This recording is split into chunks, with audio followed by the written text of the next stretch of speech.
Hello, everyone, and welcome back to Learn English with Anne. I am so happy you're here with me today. We have such a fun topic lined up, and I think a lot of you are going to find this really, really useful.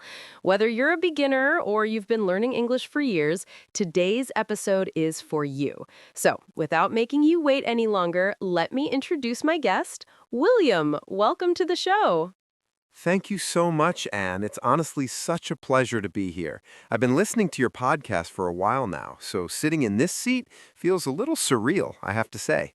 Oh, that is so sweet. Well, you are very welcome here. Now, William, before we dive into everything, can you just tell our listeners a little bit about yourself? Where are you from and what do you do? Of course. So, I'm originally from Manchester in the north of England, and if you've ever heard a Mancunian accent, you'll know we speak at about 1,000 words per minute. I'm a language coach now. I work with non-native English speakers, mostly professionals, helping them communicate more clearly and confidently in English. 1,000 words per minute? That is a great way to put it. I've heard Northern British accents, and yes, it can be quite fast. Okay, so today's topic is something we get asked about all the time on this channel, and it is fast English versus slow English. William, let's start simple. What do we actually mean when we say fast English? Great question. So, when we talk about fast English, we're not just talking about the speed, although that's obviously part of it. Fast English is the way native speakers, or very fluent speakers, naturally talk when they're relaxed, when they're with friends, or when they're not thinking about being understood by a learner. It includes things like connected speech, where words kind of blend together. It includes contractions, reductions, and sounds that just disappear. Okay, I love that. And can you give us a really simple example, like something a beginner would notice right away? Yes, absolutely. Okay, so take the phrase, do you want to go? In slow, careful English, you would say every word clearly. Do you want to go, right?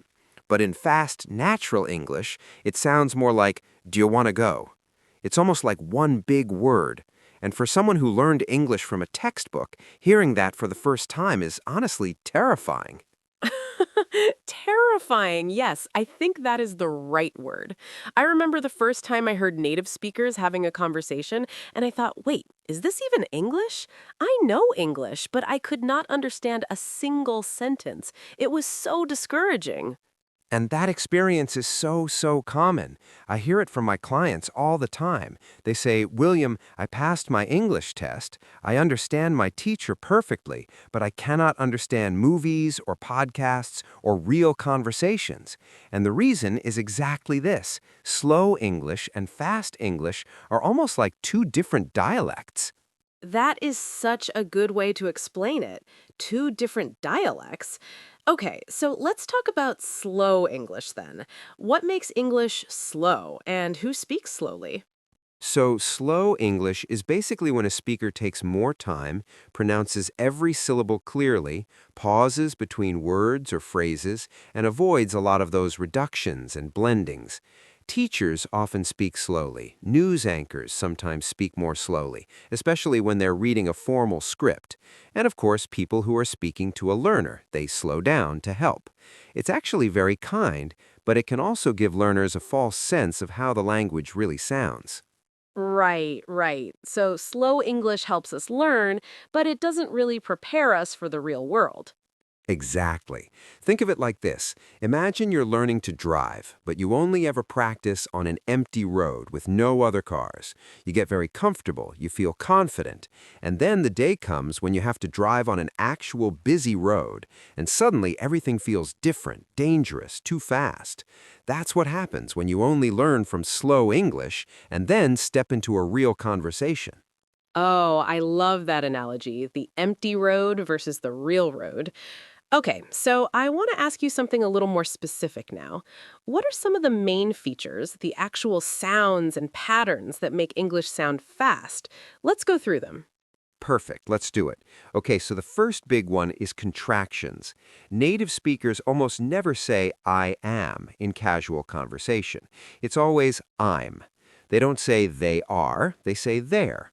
They don't say I will, they say I'll. These are contractions, and learners usually know them, but they might not always use them naturally in speaking. That's the first thing. Good. What's the second thing? The second one is reductions. This is where it gets trickier. A reduction is where a word, often a small grammar word, gets shortened or changed in natural speech. For example, and becomes n, as in bread and butter. To becomes t, or even a tiny t sound. Of becomes a or a, like cup of tea becomes cup of tea. These little words get swallowed up in fast speech. Cup of tea. I hear that all the time. Yes, very British. Okay, so the third feature is linking. This is where the end of one word connects to the beginning of the next word. So, an apple doesn't sound like two separate words. It sounds like an apple, all linked together. Or turn it off becomes turn it off. The words just run into each other. And this is one of the hardest things for learners to pick up because their ears are not trained to hear where one word ends and another begins. Yes, and when you're reading along with the text, it's fine. But when you just hear it with no text, your brain is scrambling to find the word boundaries. It's like trying to find the spaces in a sentence where someone forgot to put them. That is such a perfect description, Anne. The spaces are gone, and your brain has to figure out how to put them back in real time. That takes a lot of practice and a lot of listening. Okay, I want to pause here for a second because I think our listeners might be feeling a little overwhelmed right now. If you're listening and you're thinking, oh no, is English really this complicated? I want to say, don't worry. This is why we talk about these things. Once you know what to listen for, it gets so much easier. Right, William? Absolutely. And I always tell my clients, your goal is not to speak perfectly like a native speaker. Your goal is to understand and be understood. Once you start recognizing these patterns, they stop sounding like noise and start sounding like language. It's like tuning a radio. At first, there's just static, but once you find the frequency, everything becomes clear. Tuning the radio. I love it. Okay, so let's talk about some practical things. What can learners actually do to get better at understanding fast English? Okay, so my number one recommendation, and this is not surprising, is to listen a lot. But not just passive listening, where you have something on in the background. I mean active listening, where you are really paying attention. Listen to TV shows, movies, podcasts, things made for native speakers, not for learners. And then, when you hear something you don't understand, go back and listen again and again. Don't skip past the difficult parts. Yes, and I always say use subtitles as a tool, not a crutch. First, listen without them, then check with them, then listen again without them.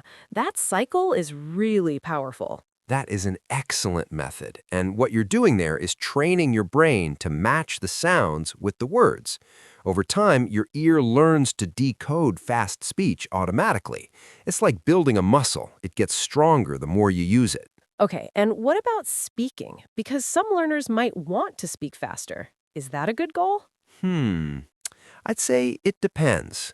Speaking faster can make you sound more natural and fluent, yes, but I always tell my students clarity first, speed second. If you speak fast and nobody understands you, that's not communication, that's just noise at high speed. The goal is to find a pace that feels natural for you and that your listener can follow. Noise at high speed. Okay, noted. So let's talk about different types of English because I think this is really important. Not all native English speakers speak at the same speed, right? There are regional differences. Oh, absolutely. The variation is huge, even within one country. So in the UK, for example, people from the north, like me, tend to speak faster and with stronger accents. People from the south, especially in more formal or educated settings, might speak a bit more slowly and clearly. In the US, you have similar patterns. Speakers from New York or New Jersey tend to be quite fast. Speakers from the American South might have a slower, more drawn-out rhythm, what some people call a southern drawl. Yes, and I think for learners, it can be really confusing when they get used to one accent and then they encounter a completely different one. Like they've been watching American shows and then they go to the UK and feel lost all over again. Totally. And actually, that's a really good point.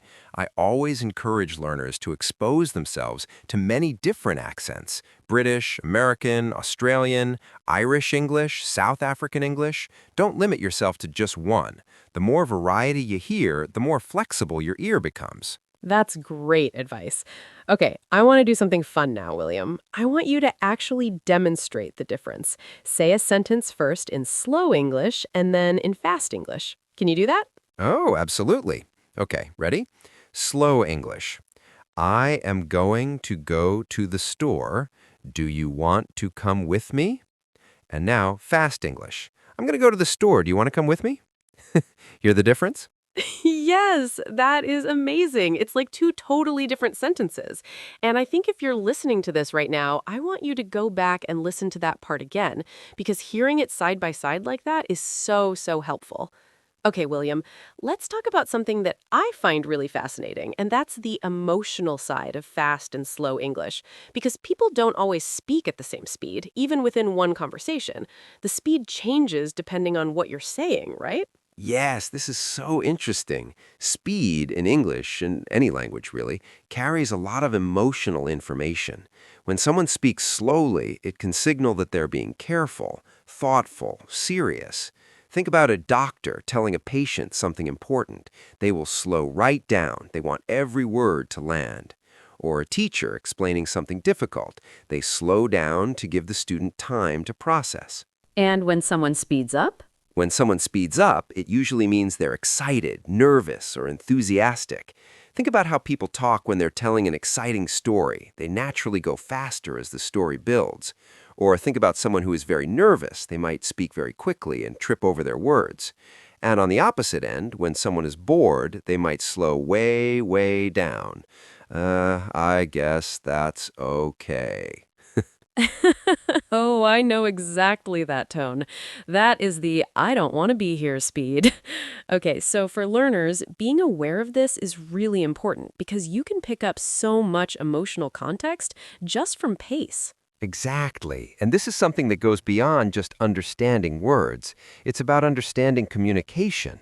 When you can read the pace, the rhythm, the intonation, you're understanding so much more than just the content. You're understanding the person. This is making me think about something. A lot of learners tell me they feel embarrassed about their accent or their speed. Like they feel like they're talking too slowly and they're worried people will think they're not smart. What do you say to them? Oh, this is so close to my heart. I hear this all the time, and it makes me a little sad, honestly, because a slow pace does not mean a slow mind. Not at all. In fact, I think there is a kind of quiet confidence in a person who takes their time, who chooses their words carefully, who isn't rushing to fill every silence. That's not weakness, that's thoughtfulness. And honestly, most good communicators, native speakers included, don't speak as fast as you might think. The very best speakers know how to use pauses. The power of the pause. Yes. I talk about this all the time. A pause is not a mistake. A pause is a tool. It gives your listener time to absorb what you've said. It gives you time to think. It creates emphasis. It's powerful. Completely agree. And actually, if you ever watch great speakers, politicians, presenters, storytellers, you'll notice they pause a lot more than average speakers. The pause is where the meaning sinks in. Okay, I want to talk a little bit about TV and movies because I know a lot of our listeners use those as learning tools. What are some shows or types of content that are good for practicing understanding fast English? Great question. So for fast, casual, natural English, I'd say sitcoms are wonderful. Shows like Friends or The Office or Modern Family, these have very naturalistic dialogue, lots of fast exchanges, jokes, interruptions, all the things that happen in real conversation. If you can follow along with those, your ear is getting a real workout. Yes, and I'd add talk shows too, because on talk shows, the host and the guest are just talking. It's not scripted. Well, not entirely. And you get a great sense of how real conversation flows, including when people talk over each other and how they laugh together. Much like we're doing right now. But yes, exactly. And for slower, more deliberate English, I'd suggest documentaries, especially nature documentaries. The narration tends to be very clear, very well paced, or TED Talks, which are a brilliant resource. The speakers are articulate and clear, but they also speak in very natural, engaging ways. Perfect recommendations.